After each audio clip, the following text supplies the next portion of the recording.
जाकिर खान आज के दौर के सबसे दिलचस्प कहानीकारों में से एक हैं। तो चलिए आज उनकी जिंदगी, रिश्तों और कामयाबी से जुड़े कुछ गहरे फलसफों को समझने की कोशिश करते हैं। जाकिर की सोच को समझने की शुरुआत होती है उनके इसी दमदार विचार से।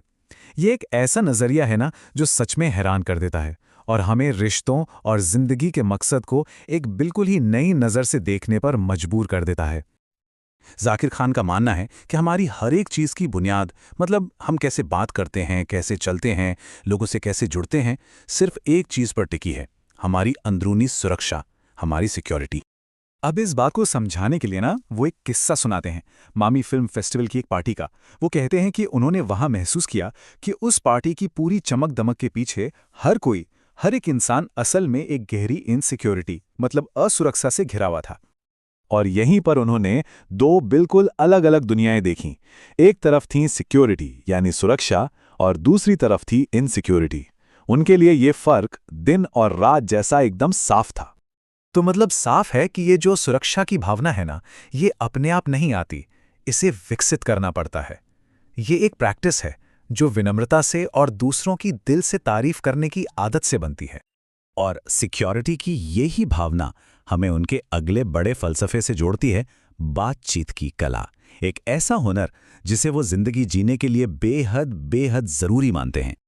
देखिए, जाकिर के लिए कहानी सुनाना सिर्फ स्टेज पर परफॉर्म करना नहीं है। नहीं, ये असल में बातचीत की कला है। एक ऐसा जरिया जो हमारी जिंदगी के खालीपन को, अकेलेपन को दूर कर सकता है। और कमाल की बात यह है कि वो इसे सीखने के लिए कुछ बड़े ही प्रैक्टिकल स्टेप्स भी बताते हैं। उनका मानना है कि एक बेहतरीन बात करने वाला बनने के लिए लगातार प्रैक्टिस तो करनी पड़ेगी, और हाँ, थोड़ी हिम्मत भी चाहिए ताकि इंसान गलतियां करने से न डरे। और ये जो मकसद और जुड़ाव का फलसफा है ना, इसका सबसे ज़्यादा असर तब दिखता है जब जाकिर इसे अपने सबसे करीबी रिश्तों पर, यानी अपने परिवार पर लागू करते हैं। उन्होंने एक चीज़ नोटिस की कि जब परिवार ने उनकी माँ की जिम्मेदारियां कम करके उनकी ज़िंदगी को आसान बनाने की कोशिश की, तो वो खुश होने की बजाय दुखी हो गई। और तभी उन्हें एक बहुत गहरी बात समझ आई कि उनका काम छीनकर वो लोग उन्हें आराम नहीं दे रहे थे, बल्कि असल में उनसे उनकी ताकत और उनके जीने का मकसद ही छीन रहे थे। तो इसका जो सॉल्यूशन निकला वो बहुत ही सिंपल था, लेकिन बहुत ज्यादा असरदार। उन्होंने जानबूझकर अपने माँ को फिर से घर के कामों में इन्वॉल्व करना शुरू किया, ताकि उन्हें ये एहसास हो कि हाँ, वो आज भी परिवार के लिए कितनी जरूरी हैं। और मकसद की तरह ही कामयाबी को भी जाकिर एक अलग ही नजरिए से देखते हैं। एक ऐसा एहसास जो हमें उस पल में नहीं, बल्कि असल में बहुत बाद में होता है।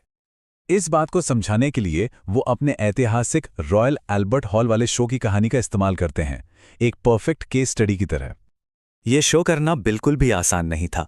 उनके सामने एक नहीं बल्कि कई बड़ी बड़ी मुश्किलें थीं, जिसने इस पूरे शो को एक बहुत बड़ा जुआ बना दिया था। पर उनकी सोच कामयाबी पर नहीं, बल्कि तजुर्बे पर थी। सोच बस इतनी थी कि चाहे जीत हो या हार, एक अनुभव तो मिलेगा ही। और यही इस कहानी की सबसे बड़ी सीख है कि उस मोमेंट में वो सिर्फ एक काम था, एक शो था। उस कामयाबी का असली वजन, उसका असली एहसास तो बहुत बाद में जाकर हुआ। और इतने बड़े बड़े जोखिम उठाने के पीछे उनकी बस एक ही सोच काम करती है कि अगर 10 रुपए मिले हैं तो 1000 रुपए की वैल्यू वापस करनी है। और आखिर में ये सवाल हमारे लिए है, लौटाने का, वापस देने का ये सिद्धांत सिर्फ सुपरस्टार्स के लिए नहीं है। इसे हम में से कोई भी अपनी जिंदगी में अपना सकता है। सवाल बस ये है कि इसकी शुरुआत कहाँ से की जा सकती है।